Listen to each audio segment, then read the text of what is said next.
Greetings, fellow citizens of White Pine Bay. Tiki here, and welcome to the Bates Motel. Welcome to Talking Mrs. Bates, I should say, the show where we check into the Bates Motel, but we don't always check out. All right, folks, so this is a different kind of podcast. We are going to be doing a trilogy of Bates Motel podcasts to wrap things up for the week. We just got done. I literally stopped watching the Bates Motel series finale about 8 minutes ago. I just want to get this underway and under wraps. And there's Dragon right now. How the hell you doing, Dragon? You're joining me live. You're on live. And the only reason we're doing that is because I want to watch Better Call Saul like right now. So time crunch, man. Dragon, how much time do we have? Not much. Putting you on the spot right now. How the hell? How do you feel about the season finale of Bates Motel, the series finale of Bates Motel, Dragon? How did you feel? What are your emotions right now? Well, I've had time to digest it, but I tell you, I wept uncontrollably at the ending. I thought it was amazing. It really got me. It was just the perfect note to go out on. Yeah. I definitely think the series finale was very, very satisfying. I don't think it tried to do any big, like, oh my God, shocker moments or anything like that. We got just enough of a wrap up for all of the main characters. I'm gonna dance around the spoilers, Dragon. Okay, I was about to set up before you got. Yeah. Well, we can say, and there was an afterward special. They did like a nice little tribute. Basically, they talked about making the series as a whole for like half an hour. Really nice little tribute. They did everyone was there, and they mentioned that. So then we kind of knew already is that they plotted out. They wanted to do 5 seasons. They were able to do 5 seasons. They knew the ending when they started way back when. They always knew how it was going to end, and I'm really glad they were able to make the show they wanted to make. All right, so folks, just to plot it out, Dragon, as I was saying before you came on here, we're going to do a trilogy of Bates episodes throughout the week. This is the first one, just basically our first reactions, kind of talking through just a few points, Dragon. I don't really have time to go into much, but just, a few general topics you want to go over. And then, of course, we'll be doing it. You are aware Better Call Saul repeats itself, right? Like one comes on right after the other one. That's true. You are aware, literally, if you wait, we could technically talk for an hour, and then you'd be able to watch the whole thing. Well, I'm trying to watch it with my dad, and he's about to go to sleep. So, okay. Anyways, Dragon. So, of course, we'll be back to do a full-blown recap of this, to cover it in depth, in detail, all the little, all the little Normanisms and tragic moments and so sads and everything you want. And then, Dragon, as an epilogue to our Bates Motel coverage, we are going to be talking about the one that started it all, the original Psycho, directed by Alfred Hitchcock. So, Dragon, what we're going to be doing with that podcast is we're going to be talking about Psycho and how it relates to Bates Motel, the stylization, and, of course, the legacy of the movie and its impact on the horror genre, the thriller genre on a whole, and all sorts of stuff with Psycho. We're going to dive right into Psycho. But before we do that, Dragon, I'm just going to come up with a format on the spot here. I think you and me are going to come up with 3 talking points that you want to come up with for this episode really quick. Just what are the 3 main things that stick out to you that you want to talk about that don't give anything away? All right. Let's just say a huge point of the episode. Again, there's no particular order, but like just 3 talking points, right? Yeah. Okay, here's a let's just say, as we've tracked for all the times we've been talking about Bates Motel with talking Mrs. Bates, we always point out one of the things I've been proud to point out, the whole blackout tally. We've been keeping track of the blackout modes and everything. So this episode, amazingly, we ascend we get a blackout mode stage 5. Ooh. We get stage 5. We ascended the established order. We're into new scary kind of it's tragic territory. Basically, like the second half of the episode onwards. Yeah. Yes, Act 2 kind of ascends the pre-established kind of blackout format. So it kind of takes us into Act 1 amazing plot twist happens that we didn't see coming. Yes. I love how, let's just say, like, the confrontation at the end is very much switched around to how pretty much everyone was predicting it. Yeah. So, basically, the way it's structured is structured very well. We have our opening, which is kind of our big plot twist, which again now like the rules are out for how the next 2 acts are going to go. So Act 1 really just has you in there like the first 10 minutes, like first 10 to 17 minutes, like oh my god. Oh. Act 1 just again blows you out of the water, and then you're just like, how the heck is it? Where the heck are we going with this? And then basically, let's just say by the end, you're in a place of like you're putting it together, and you're wondering, is it going to happen? Is it not going to happen? Like, oh my god, you're seeing how things are. The trail's been seeded through the other 4 seasons. Like, oh my god, they've been building towards this. Okay, one quick talking point that I'm going to get into without spoilers, Dragon, is the bittersweet happiness we get at the end of it all. It made me weep uncontrollably. Yeah. Let's just say, like, I don't know. It's so great because at the end of the day, folks, without saying which, like one of our characters does get kind of to ride off into the sunset. But what's really everyone meets their logical conclusions. What's really haunting about the ride off into the sunset, Dragon, and we'll talk about it more, of course, in our in-depth podcast, is how has this event affected said character and what implications?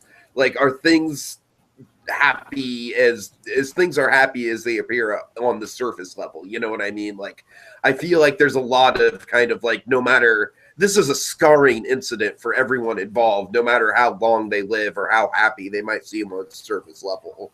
And that's something I want to break down because it's very much a happy ending for some, but at the same time, this is the most depressing series finale I've seen in a long time. You know what I mean? Just very much so. Like, it's all hands on deck. It's kind of funny. A lot of, let's just say this without getting into specifics, a lot of the theories and speculations I've had just for the series as a whole, especially getting into this last season, they kind of happened, but they were reversed in places. Right. That's kind of weird. A lot of the stuff I technically called kind of our ending in somewhat. We'll get a little bit. Yeah, I know that. Yeah, for sure. Yeah, again, I don't want to give anything away, but yeah. You have another talking point, Dragon?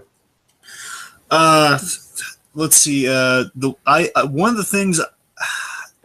This isn't that much of a spoiler. Basically, let's just say a part of our stage 5 blackouts involves kind of the proper version of Norma, which I was kind of glad that we got. We kind of got a happy version of Norma seeded in through the episode.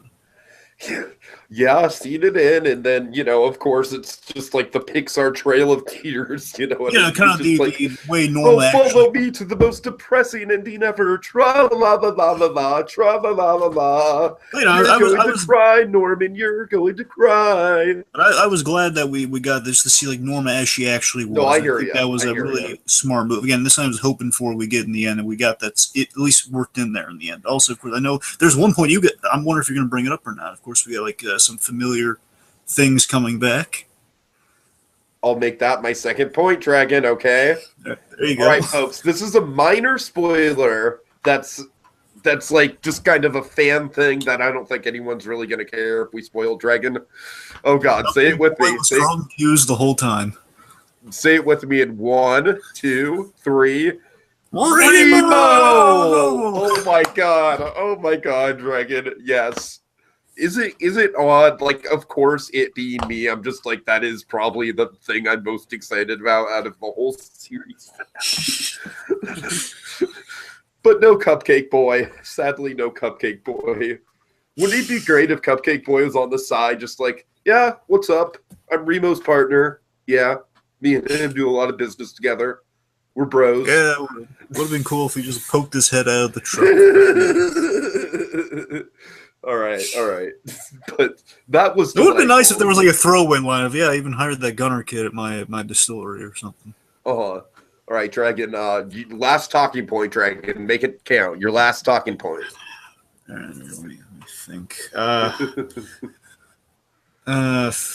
boy. Oh yeah, okay. I gotta mention this because Okay. this tonight. Something else came back. It's kind of in the vein of this. So again, there was a lot of heavy kind of young Bruce Wayne moments in this episode. I was really pleased by. I Oh mean, yeah. Oh yeah. and I'm saying we cranked up like some of the most heroic Dylan emulating the young Bruce Wayne in this last episode. So many points. And basically, I'll say this much. The thing I was going to make on air, I can still say it here, is just that, and this is encouraged, that puts pressure on my associate here. Again, let's just say the third act heavily is similar to the next Batman story by Scott Snyder. Tiki and I'll be diving into Death of the Family. Let's just say extremely similar circumstances. Fine. I'll do it. All right. Which just that when I'll I put it together, my promise on air. I'll get it. Fine. You broke me. You broke me. But I'm not saying like I was like amazed, like oh my god, it's like the minute the third act was kind of getting formulating. Sorry. Was being formulated. It's like, oh god, like, I know where they're going. And the minute this certain thing, it's very similar to Death of the Family. Oh my god, the ultimate young Bruce Wayne payoff. Yes.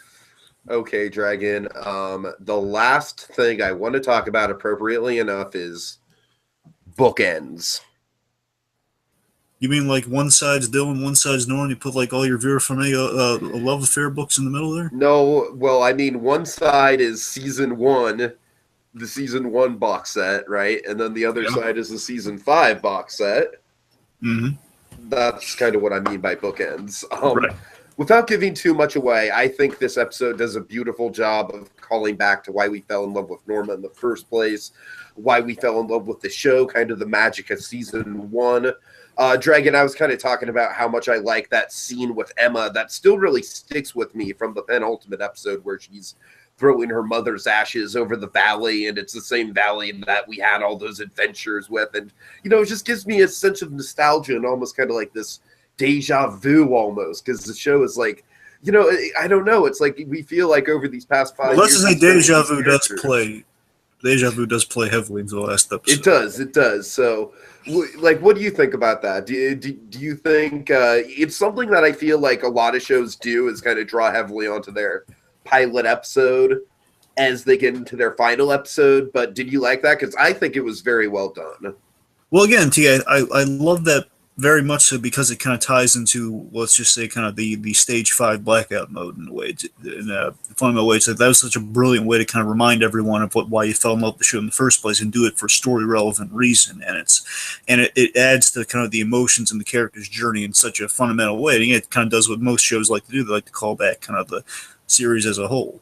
Sure. Okay, so Dragon, I feel like we've reached our end point tonight, but of course, as I said, we'll be back to do a full-blown Bates Motel. I mean, this one, folks, expect it to be probably about 2.5 hours. I'm making no bones about it. It'll be a long one. We're going to say goodbye. We're going to give it a proper send-off. We're going to count the pennies, Dragon. We're going to count the pennies. We're going to need inside out. We're going to need inside-out tissues. I'll make sure we got those handy, believe me. So, any final words, Dragon? Any parting words? I'll say this much. I personally, it's so funny. I'm very much in Norman's mindset after watching the episode. In that I don't want to accept that it's over.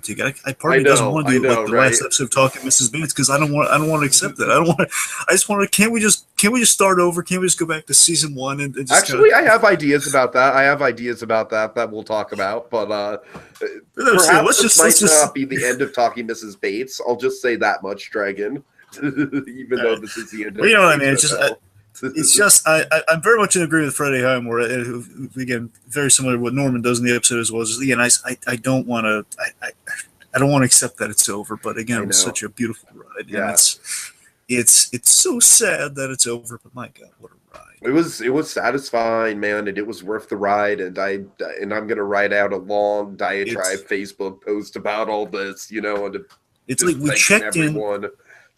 We all drove up to this nice cozy motel. We stayed, we fell in love with the people, we had our breakfast, we had our breakfast, we kind of got to know the innkeeper, the family, the whole 9 yards, and now it's like we've stayed for 5 years now, and now it's time to go because we're out of money, but we have to go. Well said, Dragon. I think we'll just end it on that. Have a good night, everyone. And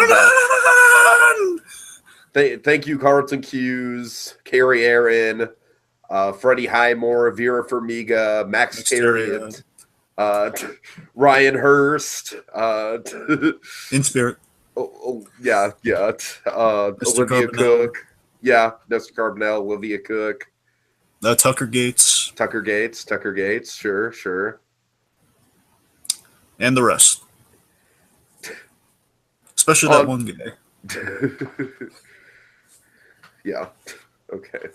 And Cambridge. All right. And thank you most of all, Juno. Thank you most of all. And the state of Oregon. All right. I don't want it to end. I don't want it to end, Dragon.